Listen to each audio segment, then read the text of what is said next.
Nate describes how two men who failed in similar ways in the Bible end up being quite different in how their lives turn out.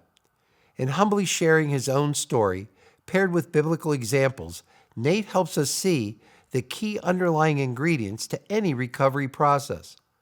Watching this, you will discover an uncompromising, honest model for those who seek help but are afraid to take the first step. What are the 4 areas of recovery that make a difference?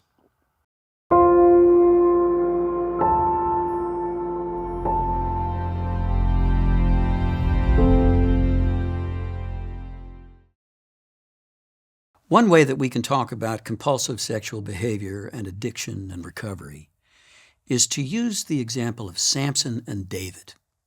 Here's how I like to do it. I grew up in a very devout Christian home, one in which, among many other things, comic books were not allowed. There was no Superman in our home, no Batman or Captain America. The only superheroes that my father allowed were real heroes, Bible heroes. Jesus, of course, the ultimate superhero, and Samson, who I first encountered in the full-color illustrations of Egermeyer's family Bible story book that my father read from every day during family devotions. I can still see Samson there on the page. Chiseled features, a fabulous physique, great hair. Samson was invincible in battle and irresistible to women. I, on the other hand, was a skinny kid with glasses who sometimes got pushed around on the playground by bullies, girl bullies. Sometimes when my father closed the book and we bowed our heads and closed our eyes in prayer, I imagined that I was Samson. The real Samson lived in the 12th century BC in Palestine. The children of Israel had moved into the land that God had promised to Abraham, but at this time in their history it could not be said that they were in possession of it. The Bible says that in those days the Philistines were strong in the land. Now the Philistines, descendants of Cain, put their confidence in their fields. Their god was Dagon, the god of grain. They were a very powerful, warlike people who maintained their dominance over the Israelites by a strict policy of arms control. They prohibited the Israelites from owning metal in any form. So deprived of the material to make swords or good arrowheads, the Israelites were reduced to plowing their fields with wooden plows, cooking on stones over open fires because they couldn't make a cooking pot, hunting with stone-tipped arrows. Israel really needed a deliverer. Not that everybody wanted one. There were plenty of people in those days who decided that if you couldn't beat the Philistines, you might as well join them. So they moved into Philistine neighborhoods, married into Philistine families, gave their children Philistine names. But there was always a remnant who remained faithful to Yahweh and called out to him for deliverance. Well, God heard, and God sent Samson. Samson's arrival was very much a messianic advent. His birth was announced by an angel, first to his mother and then to his father. Following the instructions they received, his parents set aside Samson with a special Nazirite vow. Never in his life would Samson enter a bar or a barbershop. Samson grew up knowing that he was special. His parents indulged him, dismissed his tantrums as the birthright of a gifted child. And when he came of age, Samson started going out of his way to pick fights with the Philistines. One time, we're told, he actually caught 400 foxes. Then he put them together in pairs, tied their tails together, tied torches to the tails, lit the torches, and set the foxes loose in the grain fields of the Philistines. This was a religious attack. The Philistines responded immediately. They were furious. They invaded. The Israelites came out of their villages to see the approach of this glittering Philistine army. They had nothing to defend themselves with but clubs and stone-tipped arrows. The Philistines gave them an offer, an ultimatum, really. They said, "Give us Samson, and we'll let the rest of you live." So a group of Israelites went off to find Samson. He wasn't hard to find. He was relaxing in his condo, a cave he'd bought in Edom. When his countrymen told him what the Philistines wanted, Samson said, "Well, take me to them. I've got some fresh rope here. Tie me up. Take me to the Philistines." So Samson arrived in the field headquarters of the Philistine army, bound. And when he got there, something amazing happened. The Bible says that at that moment the Spirit of the Lord came upon Samson, and when it did, he snapped those ropes like they were thread. And then, looking around for anything that he could use as a weapon, he picked up what turned out to be the jawbone of a dead donkey. And with nothing more than that, he attacked and killed 1,000 Philistines. It was phenomenal. Nobody had ever done anything like that. The Philistines were terrified. The Israelites were electrified. Overnight, Samson became the judge of Israel, which means that he now became the head of Israel in all matters, civil, military, and religious. And he went on to judge Israel for 20 years. Now, from all the Bible tells us, Samson was a competent and responsible leader. He showed up for work at 9 and he clocked out at 5, and he did his job. But after 5 o'clock, Samson had a habit of disappearing. He liked to wander through the backyards and Philistine neighborhoods looking for trouble and female companionship.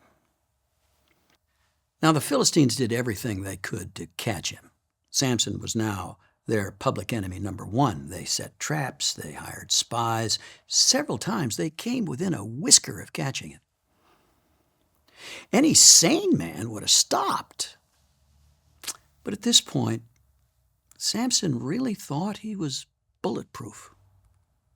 And then one day, when he was about 40 years old, the wheels came off. Samson was relaxing in the bedroom of a Philistine girlfriend, a woman who had already betrayed him twice.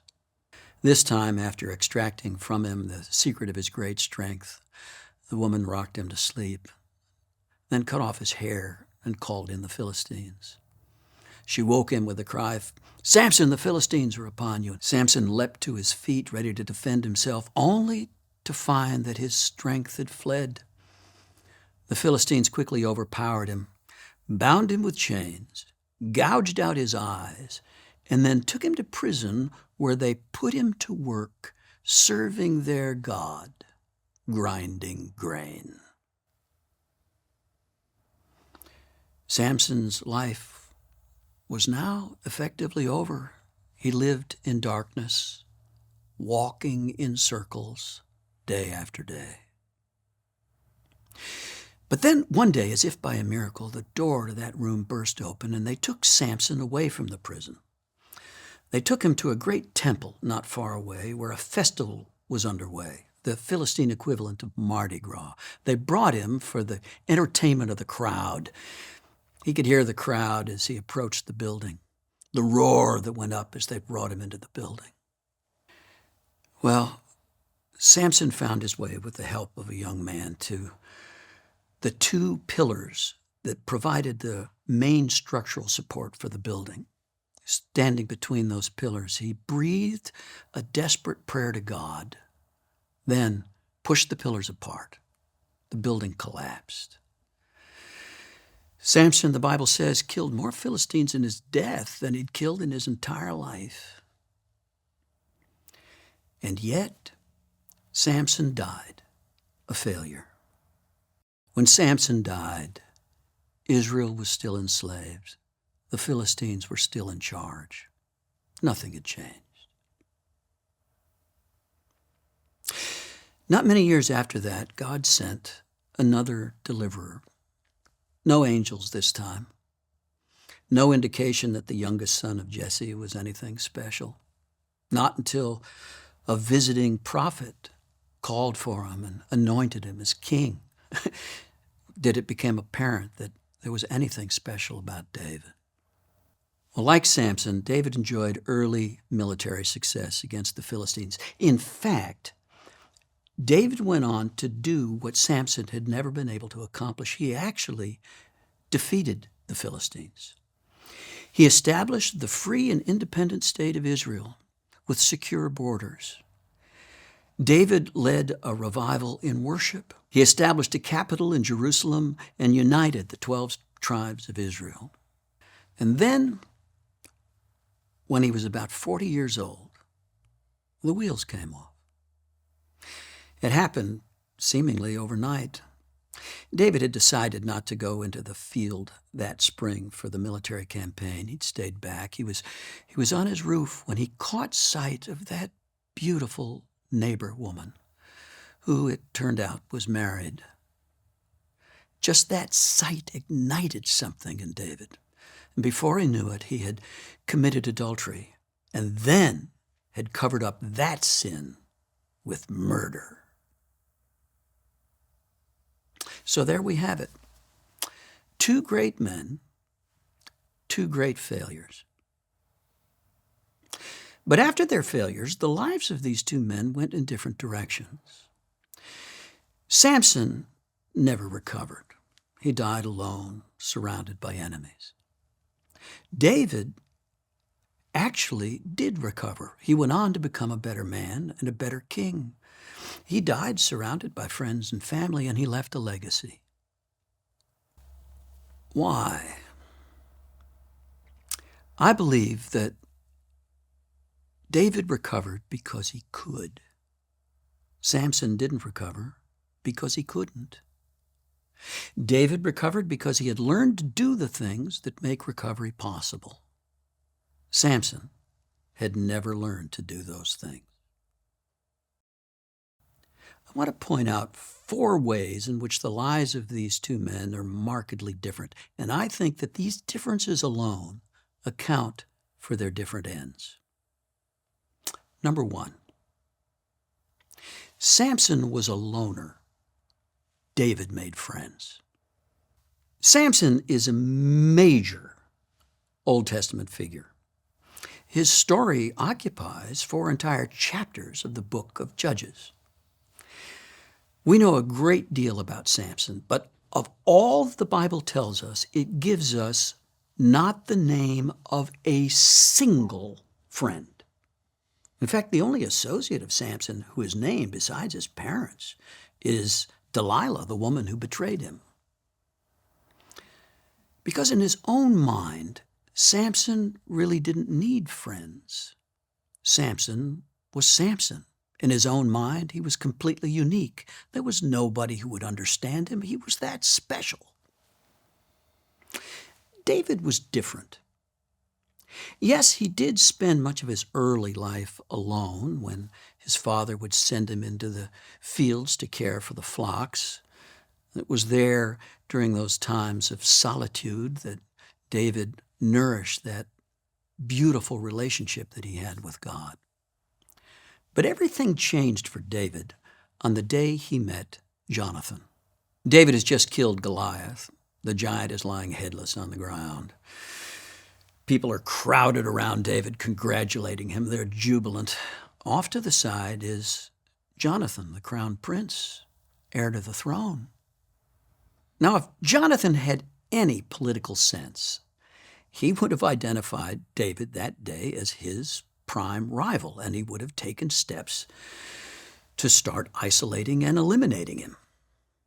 But Jonathan didn't do that. Instead, he approached David, and he did 3 amazing things. First of all, he took off his armor, that is to say, his defenses, and he gave his armor to David. Then he gave him his sword and his bow and his arrows, things that David could hurt him with. He gave him those too. And then, on the basis of that vulnerability, he offered a friendship. David and Jonathan became fast friends that day. They formed a pact that saved both their lives on more than one occasion, a covenant that outlived them both. And that friendship became the first of many for David. In fact, in the Bible, the names of David's friends go on for pages. The mighty men of David. He surrounded himself with losers and debtors and failures and giant killers greater than himself. And together, they did what no man ever could have done. Together, they defeated the Philistines. Second difference between the two men. Samson was a rover.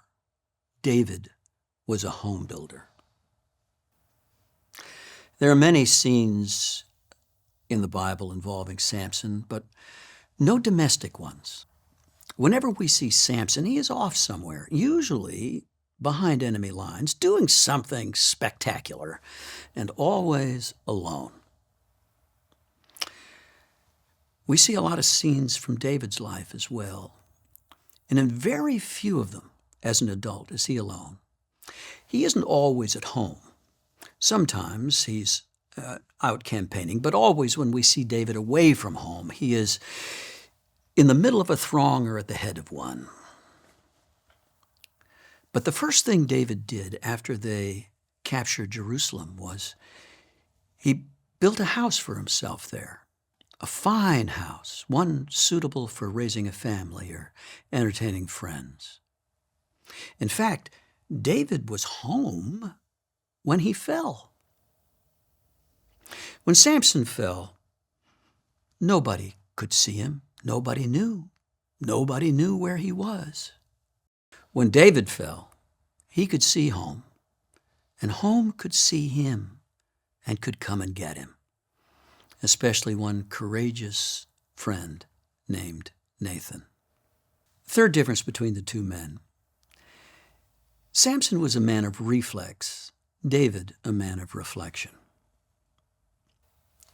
If you've read the Old Testament recently, you've probably noticed that it seems like the major characters, at least, are always praying, stopping to pray, these long, repetitive prayers.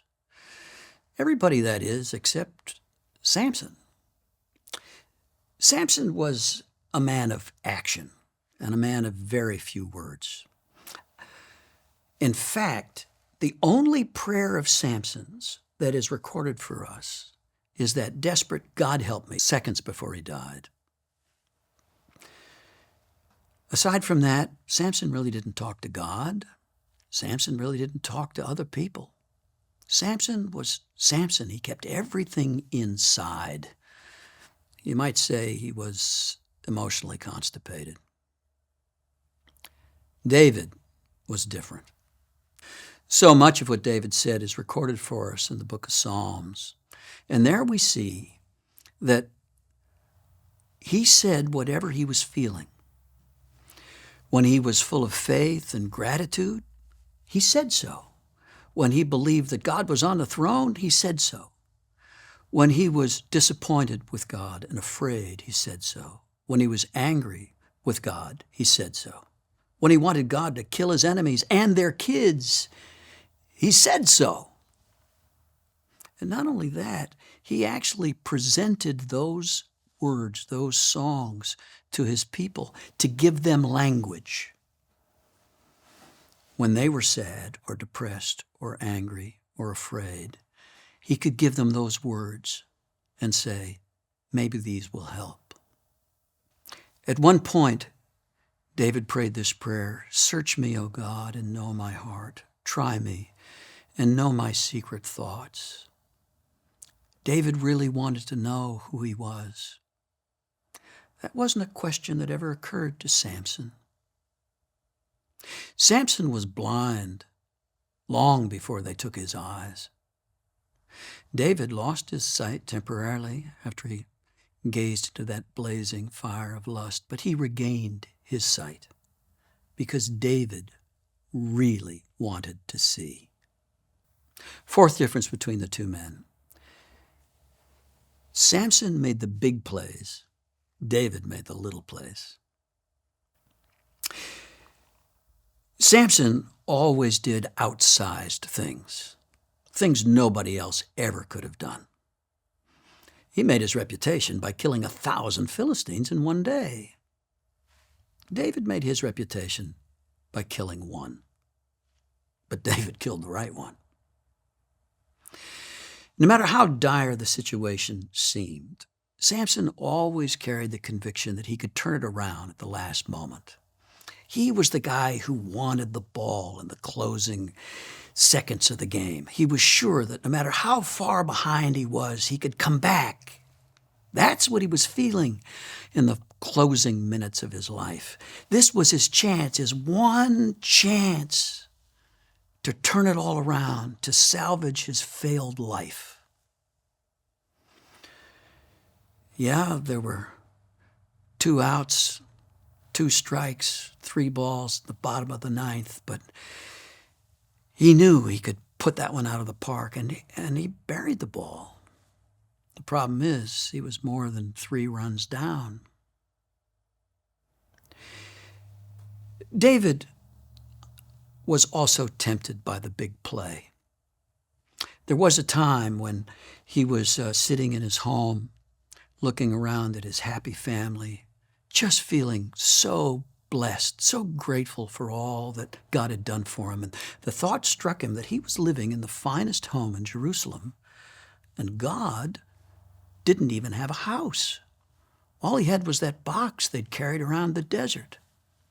And right then and there, David made a resolution. He was going to build a house for God, and not just a house, the finest house in the world. He would build the most beautiful, most spectacular temple in the world for God.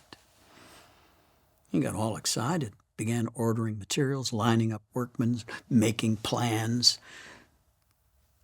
And then one day he brought the idea to God, and God shot it down. God said, no thanks. Thanks, but no thanks. Yes, I can have that temple someday. Your son can build the temple, but not you. What I need you to do, David, is go spend some time with your boy.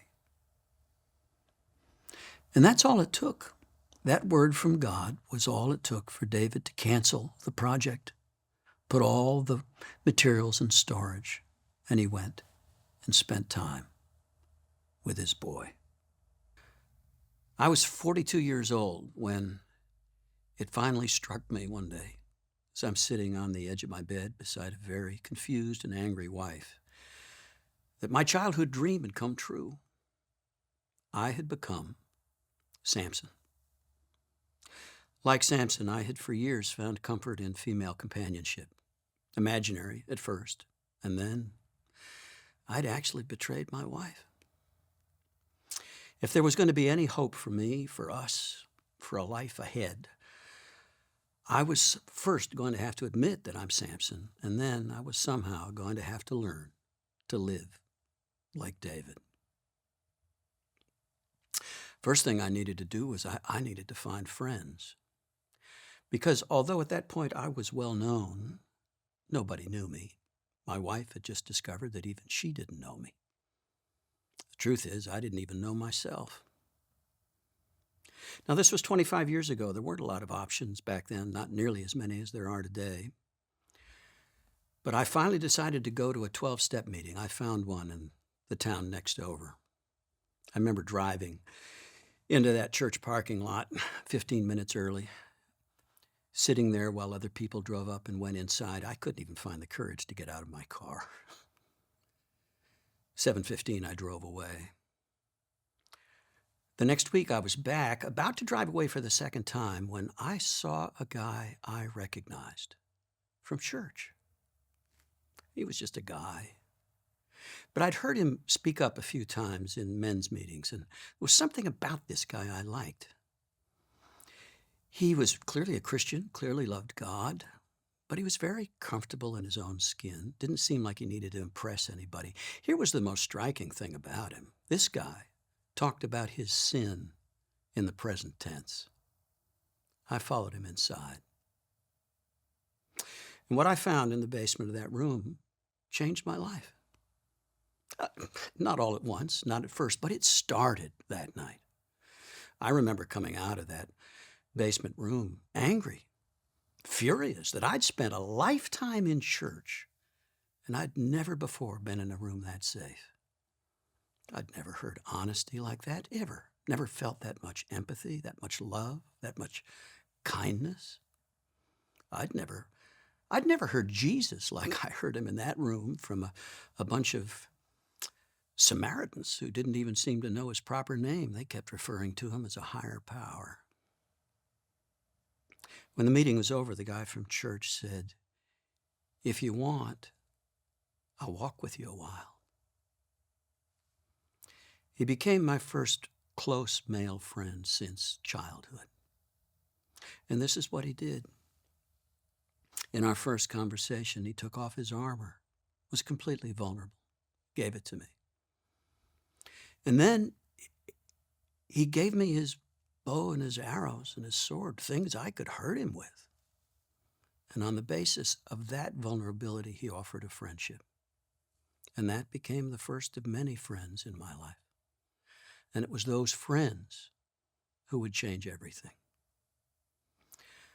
I now understand that while I have always had a personal relationship with Jesus since I was a little kid, that's never been a private one.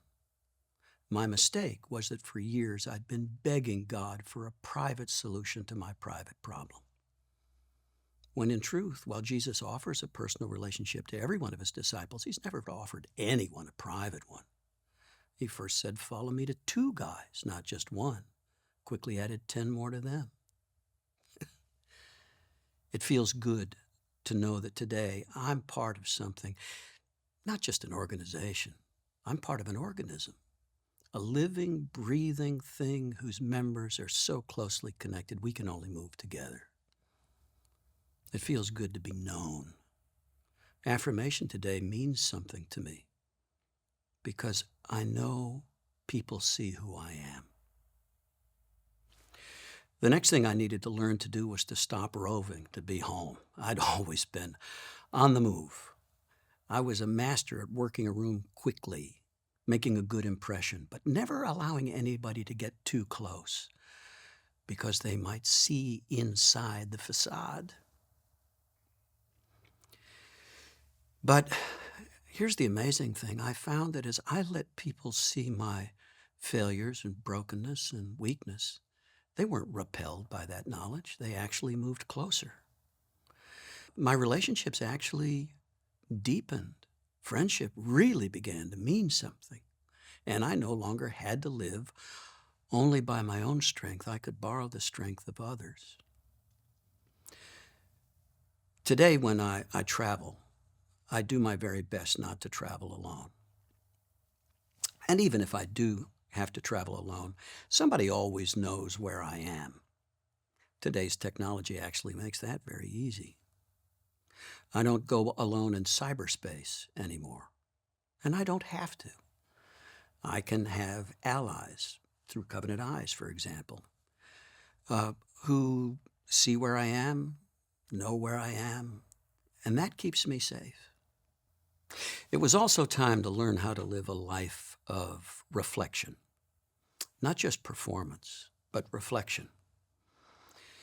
One of the things that my first friend, he became my sponsor in 12-step recovery, advised me to do was to start journaling every day. I didn't think I could do it. In fact, I had a whole bunch of journals back at the house that had 1 page written in them. I'd never been able to sustain the habit. When I told my sponsor that, he just laughed and said, "Well, you've been writing for publication. Now, let's just write, to be honest." He advised me to sit down with that spiral notebook, put pen to paper, and write as fast as I could write for 20 minutes. To write what I feel, and when I was done, just to tear it out and throw it away. That was a tremendously helpful exercise for me. And I found myself putting all kinds of things on paper. I wrote the kind of stuff that David did. Sometimes it was jubilant and optimistic. Sometimes it was full of despair and anger and even hatred. But with every line, I could feel myself coming a little more alive. And I found that after I'd written it, it was easier to say it. I could say it in meetings. I could say it to other people. I could start to come out of hiding. And once I'd said it in meetings, I could say it at home. I could say it to my wife. And it's amazing how that level of transparency, as I became more aware of who I am and what I feel at any given moment, began actually to draw us closer. And finally, to really be David, I had to give up the idea that I always have to be larger than life. My ambition had always been to be another Billy Graham, just to do huge things. But slowly I began to understand that the kingdom of God is built one brick at a time, one relationship at a time, one honest conversation at a time, one connection at a time. It's amazing to me how much God has accomplished when I've changed my focus just to one conversation at a time. Everything I did back in the day when I was always swinging for the fences is gone, disappeared. It never meant anything. But slowly, over time, God is using me in ways I never imagined as I become willing just to do the next right thing.